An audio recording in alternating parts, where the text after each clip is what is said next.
This was the original boutonniere, and this was the boutonniere where the peony had opened up after 3 hours. Which do you like better? We'll be using a closed peony along with our rose for a boutonniere today, and we'll also be adding some eucalyptus leaves.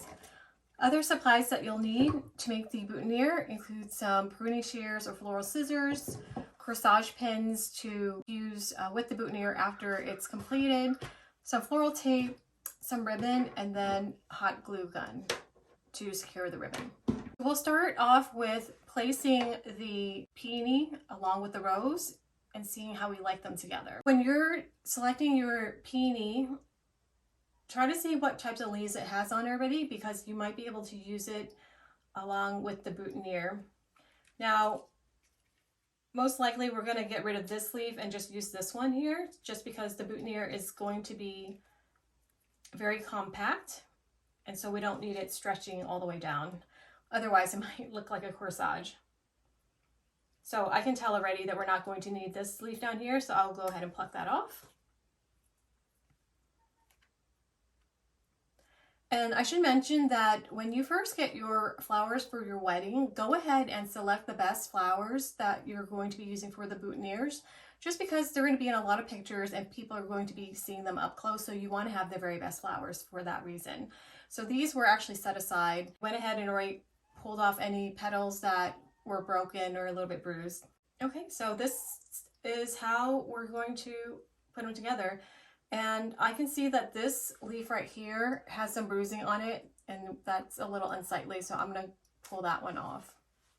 Well, let's just go ahead and put these two together. And I like to have one flower be slightly higher than the other.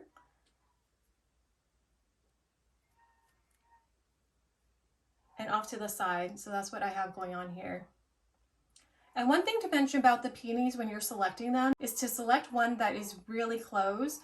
And this one actually is a little bit more open than I would want it to be, because it will continue to open up, and ideally you should be preparing the boutonnieres the day before the event, and that way it won't open up that much. And just in general, you want to, because the boutonniere itself is not going to be in any water, it will dry out sooner than flowers that would be in a vase with water. But you can use a little spray bottle with water and just spritz it every few hours just to keep it nice and moist. And actually, as I'm looking at it, I think that this side is actually a little bit prettier now, with the way that the green is covering and showing up a little bit peak. And then this leaf over here is extending to this side. So maybe we will use this side as the front side.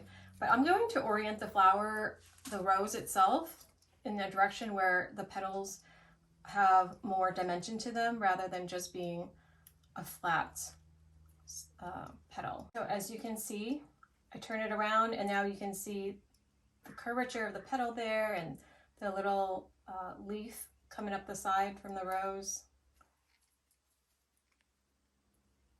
Okay, so since I'm happy with that, I am going to go ahead and tape it. And with floral tape, you want to pull on it so that it stretches slightly to release the adhesive. Okay, and then as I mentioned, we will also be adding some eucalyptus leaves to fill in on this side, because we got leaves on this side, and I want to be able to balance it out a little bit.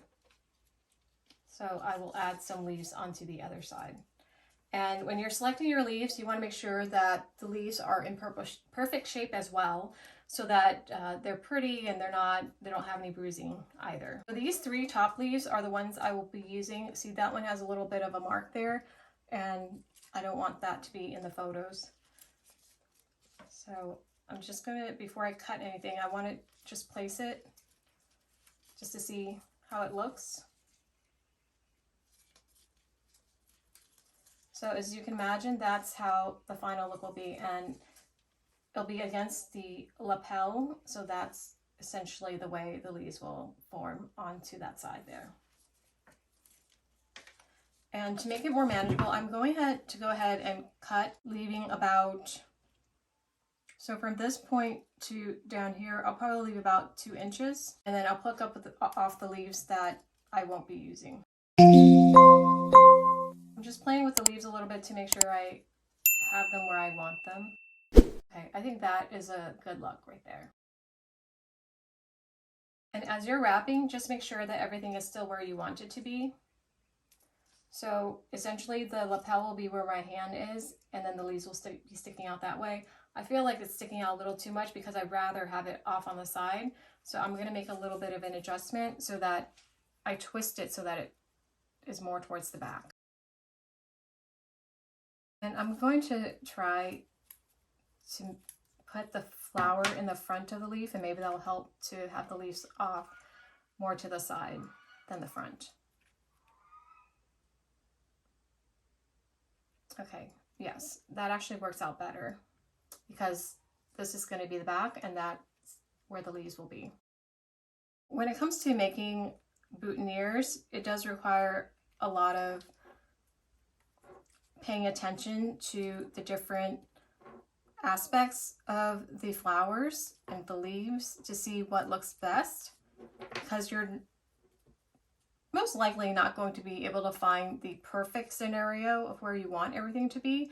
So you just got to work with what you have, especially if you're going to be making a bunch of the boutonnieres.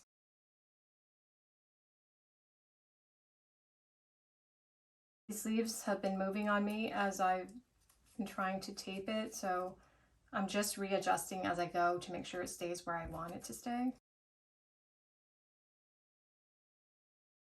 I'm thinking that this is a little bit too long, so I am going to snip off that end there so that I have about 1.5 inches. As I get to the bottom, I am going to go beyond where the bottom of the stem is, and then on this side, see how there's a cavity there? I'm going to fold this over onto itself and really just rub the bottom and the side to secure it. And then I'm going to take this tape and carefully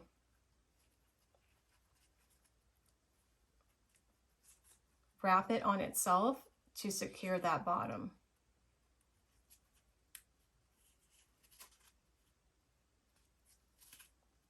And like I mentioned, it is somewhat sticky, so you could just press it up with your finger and then continue to wrap upward.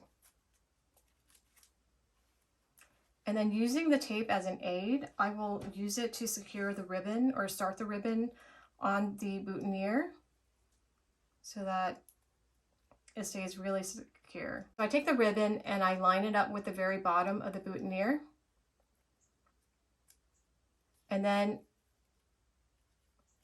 I take the tape. Sorry, it just moves on me a little bit. Okay, so press it down since the adhesive is there. Line the ribbon with the very bottom of the boutonniere stem, and then take the tape and then go over the top of the ribbon. And you want to go at it at an angle so that you go past the ribbon, and then you can go back this way towards the bottom to secure it. And then from there, just rip the tape.